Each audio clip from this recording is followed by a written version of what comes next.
Gloire aux saints prophètes. Gloire à Volodymyr Zelensky. Et oui les amis, Volodymyr Zelensky est pas content.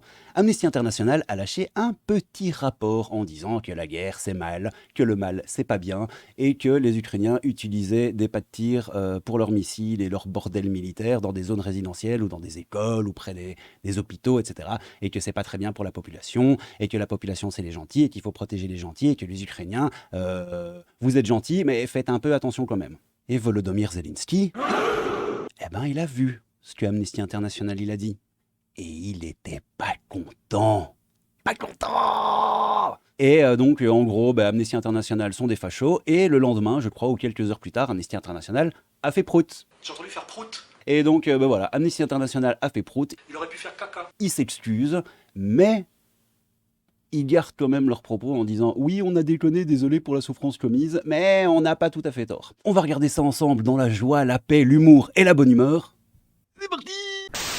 On va commencer par Le Monde FR, le média de qualité, qui nous dit « Amnesty International présente ses excuses après son rapport mettant en cause l'armée ukrainienne ». Alors j'ai un peu lu le délire, donc on va lire rapidos. Amnesty International regrette la détresse et la colère causée par son rapport mettant en cause l'armée ukrainienne, je viens de le lire. Dans un rapport publié jeudi, l'Organisation de défense des droits de l'homme a accusé Kiev de mettre en danger des civils en déployant des troupes dans des quartiers d'habitation. Un peu ce que je vous ai dit dans mon intro. Amnesty International a présenté ses excuses dimanche 7 août pour la détresse et la colère causées par son rapport accusant les autorités ukrainiennes de mettre en danger la population civile, qui a provoqué la colère du président ukrainien, oh attention, et entraîné la démission de la directrice d'Amnesty International en Ukraine. Dans un rapport publié jeudi, l'Organisation de la défense, nique ta mère, blablabla, a accusé l'Ukraine de mettre en danger des civils en déployant des troupes dans des quartiers d'habitation. Oui, putain, mais arrête de dire 2 fois tout le temps les mêmes choses, bordel le monde. Amnesty International regrette profondément la détresse et la colère. Mais arrête de répéter, putain. La priorité d'Amnesty International dans ce conflit, comme dans tout autre conflit, est de veiller à ce que les civils soient bien protégés. En effet, ceci est l'unique objectif de la publication de ce dernier rapport, tout en maintenant entièrement nos conclusions. Nous regrettons la douleur causée. Donc ils maintiennent leurs conclusions, mais voilà, douleur causée. Donc vu qu'on est dans un monde de pathos, il faut s'excuser. Une tentative d'amnistier un pays terroriste. Ouais, là c'est Volodymyr, il n'est pas content. Kiev s'est insurgé contre le rapport d'Amnesty International qui participe, selon le pays, de la propagande de Moscou. Mais le président Volodymyr Zelensky a vivement critiqué dans son allocution vidéo quotidienne. Ah ouais, c'est vrai, il fait une allocution vidéo quotidienne. Putain. Dès jeudi soir, une tentative d'amnistier un pays terroriste qui place la victime et l'agresseur d'une certaine manière sur un pied d'égalité. C'est pas ça le... Enfin bon, bref, ouais, bon, allez, c'est bon, allez, niquez vos mères. Il a rappelé que les frappes russes ont détruit près de 200 églises et lieux de culte, 2200 institutions d'enseignement et 900 hôpitaux et cliniques. Vendredi, après avoir déjà pris ses distances avec le document, la directrice d'Amnesty International en Ukraine, Oksana Pokalchuk, ça ce serait, à mon avis, c'est un exercice d'élocution. Il faut dire 14 fois. 14 000 fois, Pokalchuk. Vas-y, on essaye. Pokalchuk. Ouais, bon, ça va en fait. Donc, Oksana Pokalchuk, sa race, avait annoncé sa démission sur sa page Facebook en critiquant le fait que l'ONG n'avait pas souhaité intégrer l'équipe ukrainienne dans l'enquête. Voilà, c'est un peu ça le délire. Et donc, en dessous du Monde, là, ça dit quoi ? Présenter ses excuses, nous dit de Grossouvre François. Présenter ses excuses sous une pression redoutable alors que l'on ne fait que faire son travail et dire la vérité, dans quel monde d'abrutis sommes-nous poussés ? Quelle insulte pour le peuple ukrainien soumis à ce délire meurtrier. Donc lui, c'est un pro... Ah, peut-être pas pro-russe, mais en tout cas, il est un peu plus mesuré dans ses propos, ce qui est bien. Un mot pour cela. Propagande, mais pas russe, ukrainienne. Ah, là, on est sur la team, on réfléchit un peu. Ok. Enfin, on réfléchit.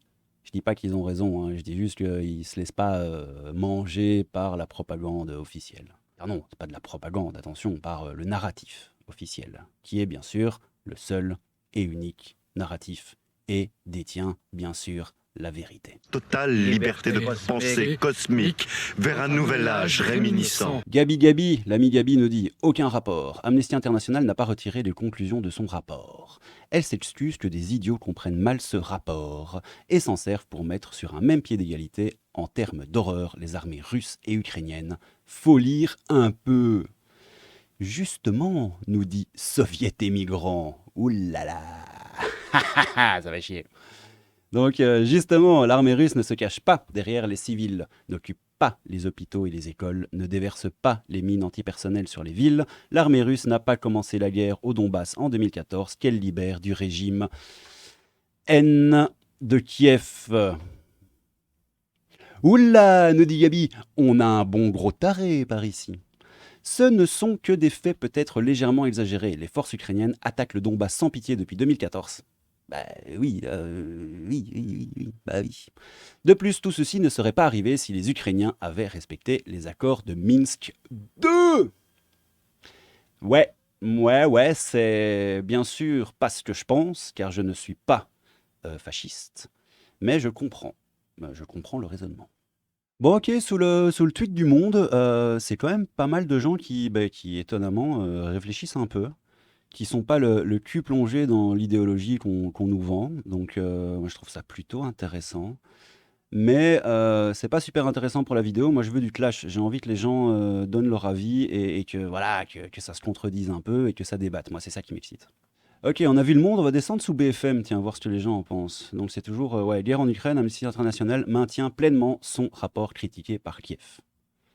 Donc, rappel, hein, ils ont fait prout, ils sont excusés, mais ils maintiennent leur conclusion. Je suis horrifié qu'Amnesty International accuse l'Ukraine de violer les lois de la guerre. Honte à eux! Faut se rappeler qu'il y a un agresseur et un agressé. Oui, Marie Coniglio. Toi, t'es italienne ou quoi? Coniglio. Ça veut dire lapin. Coniglio. Donc, Marie Lapin est horrifiée. Ils n'ont jamais nié cela, et à propos des saints ukrainiens, XD, un peu d'infos moins jolies. Sieg Bataillon! Ouais, à mon avis, ça sent le troisième peintre autrichien. Il y a bien longtemps qu'Amnesty International a perdu sa crédibilité, nous dit l'ami Tom Ross. Ok, quoi. Enfonceurs de portes ouvertes ou bien politiquement orientés, leurs rapports sont biaisés. Il est loin le temps des rires et des chants. Il est loin le temps où la neutralité et l'objectivisme guidaient les enquêtes. Amnesty International, votre dernier rapport est une honte. Votre dernier rapport est utilisé par la télévision d'État russe pour justifier leur bombardement sur des zones civiles. Vous ne verrez plus jamais $1 de ma part. Vous avez un bon baiser de Russie. Vous avez le bon baiser de Russie. Ok, Uncle Sam. Uncle Sam, quoi. Putain, le lien en plus, il est LR, RN et tout, mais ultra pro Ukraine. Comme quoi, hein. L'objectivité est donc une honte. Pour le coup, ils ont le mérite d'avoir toujours été objectifs. Ils ont accusé à charge la Russie sur de nombreux points. Et Tom Ross répond « Amnesty International a perdu son objectivité il y a des lustres. Des lustres, monsieur. » Ceci dit, même si ce qui est reproché à l'armée ukrainienne dans le rapport est en fait bien peu de choses. Et mon ami Larose me l'a dit ce matin. Tout à fait. Peu qui sert médiatiquement à la Russie pour justifier ces massacres. Putain, Tom Ross, t'es un champion, toi. Pierre, j'en tiens un. Comment est-il? Un champion du monde. Un champion. Tu n'as pas la moindre preuve, comme l'ONU aussi, des crimes de guerre des Russes. C'est pour ça que l'ONU n'a pas voulu donner des premiers éléments de l'enquête. Ils ont dit trop de fausses informations de Kiev. Tu peux nier tant que tu veux, il y a longtemps que tout le monde le sait.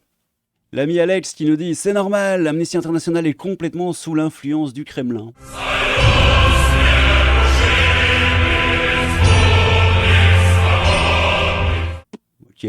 Comme Greenpeace en Allemagne qui voulait absolument la fin du nucléaire pour favoriser le gaz russe. C'est QFD. Bon, à mon avis, c'est de l'énorme connerie ça, mais bon, pourquoi pas. Amnesty International, c'est George Soros, Coco. George Soros, l'ami Georgito. Ouais, parce que Amnesty, sous l'influence du Kremlin, mec, t'abuses un peu, hein, quand même. Alors ça c'est intéressant, il y a Marc Caro qui dit il y a encore des abrutis ou des simples d'esprit qui croient encore en cet organisme de mensonges qui est Amnesty International, les pauvres. Et là-dessus, l'ami Wordly, je suis Donbass anti-machin, nous dit rigolo, c'est depuis 2014 que c'est leur façon de faire. Il y a même le rapport de l'ambassade Angleterre. Ok. Sans parler de ceux qui ont suivi après 2018. Et en fait, il lâche un petit truc là sur 2018, de novembre 2018. Donc 13 novembre 2018, violence commise par les groupes ultranationalistes ukrainiens envers les personnes soupçonnées de séparatisme. Et le résumé, c'est exactions attribuées aux groupes paramilitaires ultranationalistes ukrainiens depuis 2014 dans la zone de conflit du Donbass, Ariel Donbass, et les autres régions d'Ukraine à l'encontre des personnes soupçonnées de soutien aux républiques séparatistes de Donetsk et Lubansk. Bon, ok, donc 2018, voilà, bah, les gars, ils le savaient, quoi, tu vois, c'est pas... Maintenant, tu peux dire rien à foutre, hein, mais bon, voilà, effectivement, Donetsk, Lubansk, machin, là, je crois que c'est le sud-est de l'Ukraine, il me semble. Bon, bah, c'est des faits établis, bon, voilà. Maintenant, il y a des gens qui vont dire rien à foutre, hein, bon, ok, je comprends l'argument, mais voilà, ça reste un fait établi. Ah, on arrive dans le lourd et dans les insultes ici. Bon, c'est un Américain ou un Anglais ou un Australien, ou nique ta mère. Migration, Refugees and Displaced Person. Ah, c'est le MP ukrainien. Ah ouais, c'est le Prime Minister ukrainien. Bon, là, désolé les gars, je m'incruste parce que je dis une connerie. Voilà, faut arrêter les bêtises. C'est absolument pas le Prime Minister, c'est pas le Premier ministre ukrainien. Absolument pas. C'est Oleksiy Oncharenko. C'est un élu, voilà, c'est juste un élu. Il est réélu lors des élections législatives de 2019 en tant que candidat indépendant dans une circonscription à siège unique à Podilsk. Podilsk, qui est ouais, quelque part en Ukraine, Balestek. Et donc voilà, c'est lui. Moi, je trouve qu'il a un petit air Louis Boyardesque. Je sais pas pourquoi, parce qu'en fait, il lui ressemble pas du tout, mais voilà. Bon, voilà, erreur réparée. Et Oleksiy Gocharenko, bah, lui, il est pas content. Et il dit « Hello, Amnesty ». Je vais vous le mettre en français. Bonjour Amnesty, tu es une merde sans valeur. Les forces ukrainiennes défendent actuellement notre pays et ils peuvent être partout où ils doivent être. Okay. Alors, qui a mis les civils en danger? Des soldats russes qui envahissent mon pays ou des forces ukrainiennes qui le défendent? Ouais, on est toujours sur le même type de discours, hein. On est toujours sur le vous êtes contre nous ou vous êtes avec vous, hein. Bush l'avait fait pendant juste avant la guerre en Irak ou pendant le déclenchement de la guerre en Irak, hein. Either you are with us or you are with the terrorists. Either you're with us, either you love freedom and with nations which embrace freedom, or you're with the enemy. There's no in between. Et on a Napasapa, l'ami Napasapa, qui nous dit ce rapport d'Amnesty est scandaleux. Une réaction, Cécile Coudriou. J'avais vu avant Cécile Coudriou, bah voilà, les membres du bureau exécutif d'Amnesty International. Cécile Coudriou, la pauvre Cécile, qu'est-ce que tu veux qu'elle fasse? Depuis quand embrassez-vous la propagande du Kremlin? Propagande du Kremlin, quoi. Vous voyez les gars, tout. On est dans un monde binaire, il y a plus de juste milieu, il y a plus d'esprit critique. Enfin si, en fait, il y en a, la majorité silencieuse, là encore, mais sur les réseaux, c'est fou, quoi. Mon ref, nous dit Steven Goudard. Pourquoi est-ce si difficile d'accepter que l'Ukraine ne fait rien pour défendre sa population? Elle veut simplement défendre le territoire. En soi, les Russes ne font qu'attaquer les positions occupées par des militaires. Les soldats ukrainiens se servent de la population. Ils défendent même pas le territoire, mais le gouvernement ukrainien. C'est ça le pire. Toute cette guerre, on n'a même pas à s'en occuper, c'est pas nos oignons. Il n'y a pas de gentils dans l'histoire, juste des mecs corrompus face à des corrupteurs. C'est exactement ça. Je pense qu'on a d'autres problèmes à régler en France avant d'aller s'occuper de ceux des autres. Amnesty International a toujours plus sévèrement critiqué le camp occidental. Tous les ans, ils chialent sur le traitement des migrants en Europe, mais n'en ont rien à faire de la criminalité, du terrorisme ou de la dégradation des libertés. Ouais, enfin mec, le délire pro-migrants en Europe, il n'y a pas qu'Amnesty, hein. L'Europe elle-même promeut le migrantisme. Donc je crois que tu racontes de la merde, mais bon, je comprends ce que tu veux dire, quoi. Benmon, ou Benmon, mon Ben, français patriote reconquête, jambon beurre. Ok, il nous dit quoi, bon Ben? Il nous dit Zelensky, c'est la fin. L'Allemagne commence à douter. L'Espagne ne livrera finalement pas de chars. Amnesty International publie un rapport accablant sur l'utilisation des civils comme boucliers humains, corruption, crimes de guerre, détournement d'argent, drogue. Oui, il y a un autre rapport où c'est le même, je ne sais pas exactement, qui dit que sur toute la thune qui est envoyée en Ukraine, il n'y a que 30% ou 20% qui finalement atteint réellement le but escompté à la base. Et le reste, zoom, zoom, zoom, zoom. Et c'est peut-être ça qui embête aussi un peu Zelensky, aou. Moi, évidemment, je ne sais pas, je ne diffame pas, mais c'est ce que les gens ont l'air de dire. Ah, ça peut être rigolo aussi, on a un petit tweet de François Asselineau, généralement en dessous, c'est souvent le même son de cloche, mais bon, on va voir ce que ça donne. Lâchage de Zelensky. Amnesty International vient de publier un rapport, blablabla, tout ça on sait. Zelensky a protesté aussitôt. Je proteste, monsieur le juge, je ne suis pas un méchant. Je suis le gentil. Même si Amnesty International dénonce aussi des exactions russes, ce rapport prend à contre-pied les médias mainstream en validant les nombreuses dénonciations des autorités russes sur cette question, ce qui justifiait selon elle les frappes de centres commerciaux par exemple, en torpillant le narratif officiel qui tente de faire croire aux peuples occidentaux que Zelensky serait un héros représentant le camp du bien face aux Russes bestiaux et démoniaques. La dénonciation d'Amnesty International détruit d'un coup cette vision manichéenne et raciste. Mais le plus bizarre, c'est que cette déstabilisation de Zelensky vienne d'Amnesty International. Car cette ONG, qui a eu 295 millions d'euros de recettes en 2017, est notamment financée par l'Open Society Foundation de Soros et le National Endowment for Democracy, la NED, faux nez de la CIA. Ok, donc il y a du Soros, il y a de la CIA... Soros, il est beau. Il est en outre avéré que même si Amnesty assure ne recevoir aucun fonds des gouvernements, elle en reçoit néanmoins du gouvernement anglais via son bras humanitaire DFID fondé en 2020 dans le Foreign Commonwealth and Development Office de la Commission européenne. Ok, il me semble impensable qu'Amnesty ait publié un tel rapport sans avoir eu le feu vert, sinon même la commande de ses puissants commanditaires. Soit c'est une mise en demeure d'obéir à un ordre essentiel, soit sa chute est décidée. Et il parle de Zelensky. Hein. Ouais, ok, donc en gros, Asselineau, il dit que c'est peut-être une commande de Soros et des autres, histoire d'un peu lâcher Zelensky, parce qu'il leur casse tous les couilles. Bon, c'est la vie d'Asselineau, hein, bien sûr, moi je ne sais pas. C'est l'éthique du journalisme, madame.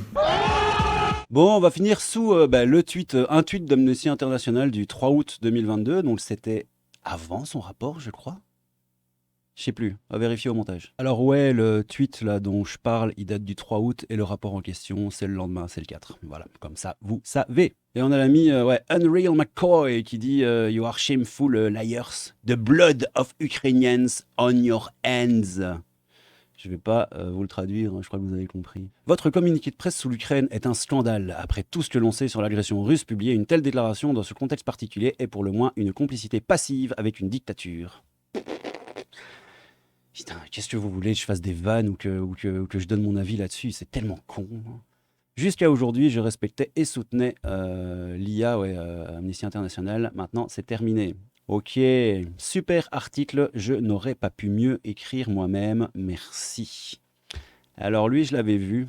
Et on va terminer là-dessus. Parce que c'est quand même bien de la merde. Et le mec nous fait un petit joli montage en disant que le dioxyde de carbone émis par ceux-là, les J et les gitans, dans les camps... putain, c'est dur à lire sans se faire sniper de YouTube. Dans les camps de la fin de la première moitié du XXe siècle en Europe germanique, voilà, vous avez compris, hein, avait donc eu des conséquences néfastes sur la santé des habitants du Troisième Reich, Amnesty International. Donc vous voyez un peu, le gars fait un parallélisme entre une vanne totalement débile qu'il a écrit là, et le fait que les Ukrainiens mettent des pas de tir et des missiles et tous leurs ustensiles militaires dans des zones à forte densité de public. Andy W, tu es une raclure, mon ami. Voilà les petits gars. Je vais m'arrêter là, parce que sinon la vidéo va durer encore 40 minutes, et je sais que ça en fait chier quelques-uns. Je pense pas qu'on trouvera mieux pour le moment, vous avez un peu capté ce qui se passe, hein. Zelensky est pas content, l'Ukraine est pas content, Amnesty fait prout, et il y a à peu près la moitié des gens qui nous disent qu'Amnesty sont des fachos et qu'ils soutiennent une dictature fasciste, et les autres qui disent ouais les gars, réveillez-vous, voilà, c'est des choses, voilà, c'est factuel. Bon, donc ouais, c'est un peu de la merde. C'est un peu de la merde. Ouais, c'est un peu de la merde. Bon, ben les gars, Amnesty International a fait prout. Merci d'avoir regardé cette vidéo jusqu'au bout. Je vais m'arrêter là. Prenez soin de vous, les petits potos. C'était le crabe fantôme, un peu de crabe, beaucoup de fantômes. N'hésitez pas à me dire en commentaire ce que vous en pensez. Franchement, ça m'intéresse. J'aimerais bien avoir votre avis. Je sais que ma chaîne YouTube se transforme petit à petit en un repère de l'ultra giga cyber harcelo droite. Bon, moi perso, je m'en fous. J'aimerais bien qu'il y ait un peu plus de gauchistes, histoire que ça puisse un petit peu se batailler dans les commentaires et avoir les avis de tout le monde. Moi, c'est ça qui me fait kiffer. Mais bon, voilà, bas les couilles. Prenez soin de vous, crabe fantôme, un peu de crabe, beaucoup de fantômes. On se retrouve pour une prochaine bonne petite vidéo de merde. Prenez soin de vous, les potos. Ciao!